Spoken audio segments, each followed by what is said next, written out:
আসসালামু আলাইকুম রহমতুল্লাহি ওবরাকাতুহু। আলহামদুলিল্লাহ ওয়াসসালাতু ওয়াসসালামু আলা রাসূলিল্লাহ ওয়া বা'দ। প্রিয় দর্শক, কাছে দূরে বিশ্বজুড়ে যে যেখান থেকে এই মুহূর্তে দেখছেন, রূপায়ণ স্কাই ভিলা নিবেদিত ইসলাম ও Jibon powered by R Kabel, co sponsors ATI tiles and smart Mehedi, আপনাদের সকলকে স্বাগত জানাচ্ছি আমাদের আজকের আয়োজনে। আমি নিজাম বিন মুহিব। প্রিয় দর্শক, আমরা প্রতিদিনই একটি গুরুত্বপূর্ণ বিষয়ে আলোচনা করে থাকি, জেনে থাকি ইসলামের নানান দিকগুলো। গুরুত্বপূর্ণ আয়োজনের আজকের পর্বে আমরা আলোচনা করব যাকাতের গুরুত্ব এবং ফজিলত সম্পর্কে। আর এই বিষয়ে আলোচনা করবার জন্যে আমরা আমন্ত্রণ জানিয়েছি একজন বিদগ্ধ স্কলারকে। আমাদের সঙ্গে স্টুডিওতে রয়েছেন মহাখালী হুসাইনিয়া কামিল মাদ্রাসার সম্মানিত স্বনামধন্য প্রধান মুহাদ্দিস ফদিলাতুশ শেখ মুফতি মুঈনুল ইসলাম মজিদি। আসসালামু আলাইকুম রহমতুল্লাহ। ওয়ালাইকুম আসসালাম ওয়া রাহমাতুল্লাহ ওয়া মোহতারাম, বারাকাতুহু। কেমন আছেন? আলহামদুলিল্লাহ, আল্লাহ পাক অনেক ভালো রেখেছেন। আপনাকে স্বাগত জানাচ্ছি আমাদের আজকের আয়োজনে। আলহামদুলিল্লাহ, শুকরান। বারাকাল্লাহ ফিক। আমরা যাকাতের গুরুত্ব এবং তাৎপর্য নিয়ে আপনার কাছ থেকে আজকে গুরুত্বপূর্ণ আলোচনা উপহার পাবো ইনশাআল্লাহ। শুরুতেই জানতে চাই, যাকাত কি এবং কেন? আলহামদুলিল্লাহ ওয়াসসালাতু ওয়াসসালামু আলা রাসূলিল্লাহ ওয়া বা'দ। মুহতারাম, আপনাকে আন্তরিক মোবারকবাদ জানাচ্ছি। ইসলামের মৌল যে পঞ্চস্তম্ভ রয়েছে তার মধ্যে যাকাত অন্যতম।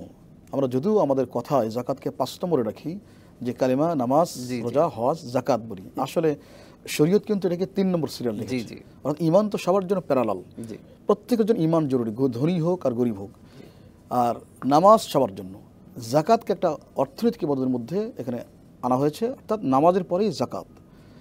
আর আল্লাহ পাক যেখানেই নামাজের কথা বলেছেন, নামাজ সবচেয়ে গুরুত্বপূর্ণ। যার নামাজ নাই তার তো ইসলাম নাই। সুতরাং নামাজ যেখানে বলা হচ্ছে সেখানে আল্লাহ পাক ইনক্লুড করেছেন যাকাতের কথা। আল্লাহ পাক যেখানেই বলেছেন আকিমুস সালাহ, সঙ্গে সঙ্গে বলেছেন ও আতুজ যাকাত, যাকাত প্রদান করো। সুতরাং যাকাত অত্যন্ত গুরুত্বপূর্ণ একটা বিষয়। আপনি জানতে চেয়েছেন যে যাকাত আসলে কি।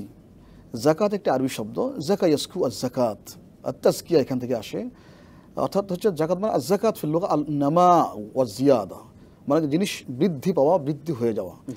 যেহেতু আল্লাহ পাক যাকাতের দ্বারা বান্দার সম্পদকে বৃদ্ধি করেন, আমরা মনে করি যাকাত দিলে সম্পদ কমে গেল। আল্লাহ পাক বলছেন না, ধারণা উল্টো। যাকাতের মধ্য দিয়ে আমি আল্লাহ পাক বান্দার সম্পদ বৃদ্ধি করে দিই। আল্লাহ পাক অঙ্গীকার করেছেন ইয়ামহাকুল্লাহু রিবা ওয়া ইউরবিস সাদাকাত। যেখানে সুদ আছে, আল্লাহ পাক কোনো না কোনো সময় এই সুদের সম্পদকে তার আমলে হোক, তার সন্তানের আমলে হোক, অথবা তার নাতির আমলে হোক, এই সম্পদকে আল্লাহ পাক একদিন ধ্বংস করবে নিজ দায়িত্বে, কারণ সুদ আছে।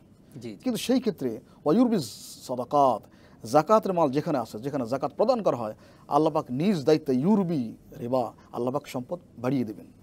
সুতরাং যাকাত অর্থ হচ্ছে বর্ধিত হওয়া, বেড়ে যাওয়া।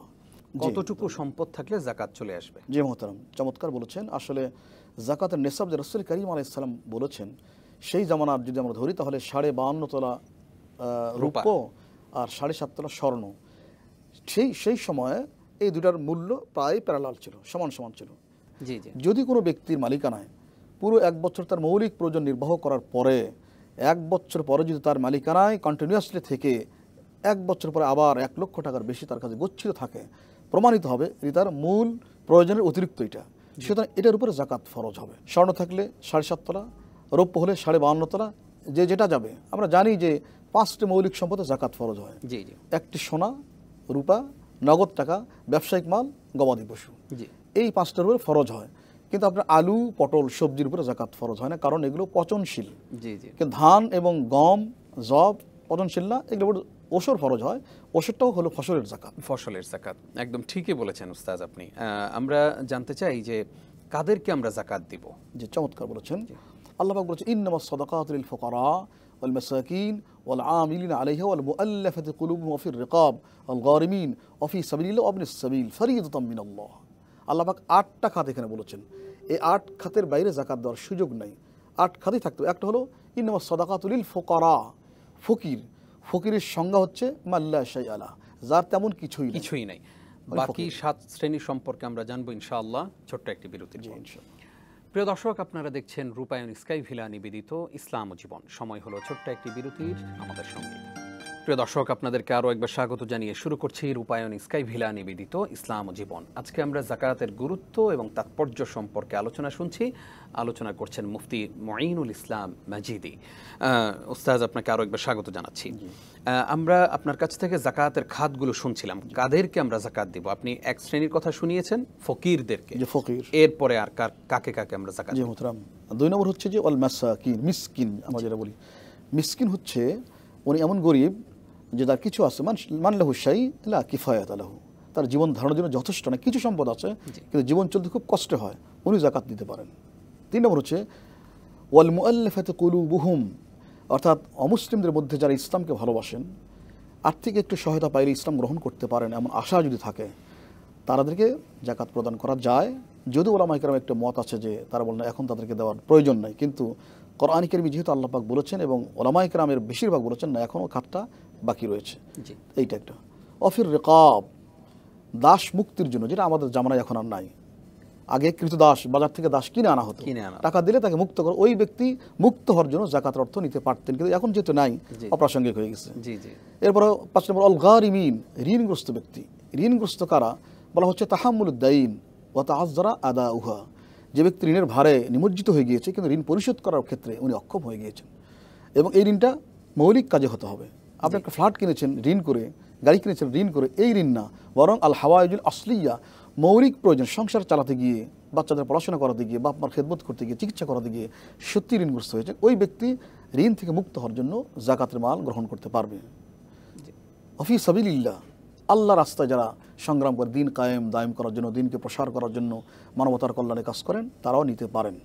আর অফি সাবিলিল্লাহ অবলিস সাবিল, মুসাফির, অনেক দূরে চলে গিয়েছেন, যাওয়ার পরে তার সমস্ত কিছু খুইয়ে গেছে, হারিয়ে গেছে, আর কিচ্ছু নাই তার, ওই ব্যক্তি ওই টাইমে, যদি এলাকায় উনি সচ্ছল কিন্তু ওই টাইমে উনি একবার নিঃস্ব হয়ে গিয়েছেন, ওই সময় তিনি যাকাতের মাল গ্রহণ করতে পারবেন।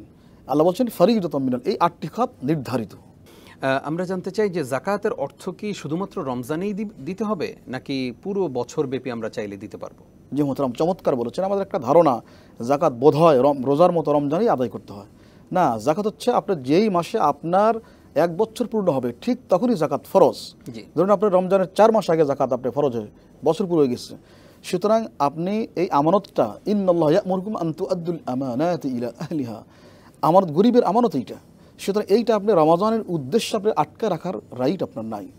তবে হ্যাঁ, যদি এমনটা হয় যে আপনি 5 লক্ষ টাকা যাকাত আসছে, আপনি 3 লক্ষ টাকা তখন দিলেন, 2 লক্ষ টাকা রাখছেন, রমাদানে যেহেতু ফজিলত বেশি এই জন্য, হ্যাঁ এটা আপনি করতে পারেন। তবে আপনি সবটা আটকায় রাখবেন সবের আশায়, অথচ আপনার পাশে কোনো ফকির গরিব আছে, দুস্থ লোক আছে, চিকিৎসা করতে পারে না, আপনি দিলে সে চিকিৎসা করতে পারতো, লোকটা হয়তো বেঁচেও যেতে পারতো, আপনি সবের আশায় রাখলে লোকটা মারা গেল, এই জন্য অবশ্যই আপনি আল্লাহর কাছে আপনাকে মুআখাযা করতে হবে, কেন আপনি দিলেন না, আটকে রাখার আপনার রাইট তো ছিল না। কাজেই আমরা যেন শুধুমাত্র সওয়াবের জন্য রমাদান পর্যন্ত দীর্ঘায়িত না করি, বরং যদি আপনি ওই সময় বান্দার প্রয়োজনকে নিরূপণ করার জন্য, নিরসন করার জন্য দান, আল্লাহ পাক তো আছেন, তিনি রমজানের চেয়ে বেশি সব তখন দিতেও পারতেন, কারণ মানবতার কল্যাণে যাকাত। খুবই চমৎকার করে আপনি বললেন। আমাদেরকে জানাবেন যে যাকাতের শাড়ি এবং লুঙ্গি নামে আমরা যে যাকাত আদায় করি, এভাবে কি যাকাত দেয়া হয় আসলে? যে মোহতারাম আসলে চমৎকারই বলছেন, আমাদের সমাজে এটা একটা ব্যাধি বলা যায়। দোকানে এখন বিভিন্ন মার্কেটে দোকানে যাকাতের লুঙ্গি, যাকাতের শাড়ি, যাকাতের 3 পিস বলা হচ্ছে।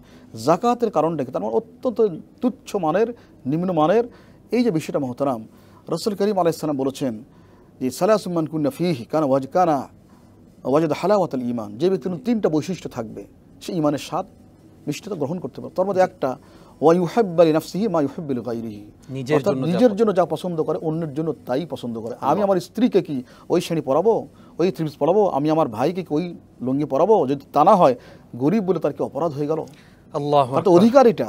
জি, আল্লাহ পাক বলেছেন ওয়াফি আমওয়ালিহিম হাক্কুম মা'লুম লিসসাইল ওয়াল মাহরুম, আপনার সম্পদ আপনার কাছে আছে বটে, তো আল্লাহ পাক আপনার সম্পদের মধ্যে ওই বঞ্চিত দরিদ্রদের অধিকার রেখেছেন, কাজে তার হক প্রদান করতে আপনি এত কুণ্ঠিত কেন? আল্লাহু আকবার, খুবই চমৎকার করে আপনি বলেছেন। কষ্ট করে সময় দেওয়ার জন্য আপনাকে ধন্যবাদ জানাচ্ছি। আপনাকে আন্তরিক ধন্যবাদ জানাচ্ছি। প্রিয় দর্শক, এতক্ষণ যারা আমাদের সঙ্গে ছিলেন ধন্যবাদ জানিয়ে শেষ করছি। রূপায়ণ স্কাই ভিলা ইসলাম ও Jibon, powered by R Kabel, co sponsor ATI tiles and smart Mehedi. আজ এই পর্যন্তই, আগামীকালকে আবারও দেখা হবে ইনশাআল্লাহ। আসসালামু আলাইকুম ওয়া রাহমাতুল্লাহি ওয়া বারাকাতুহু।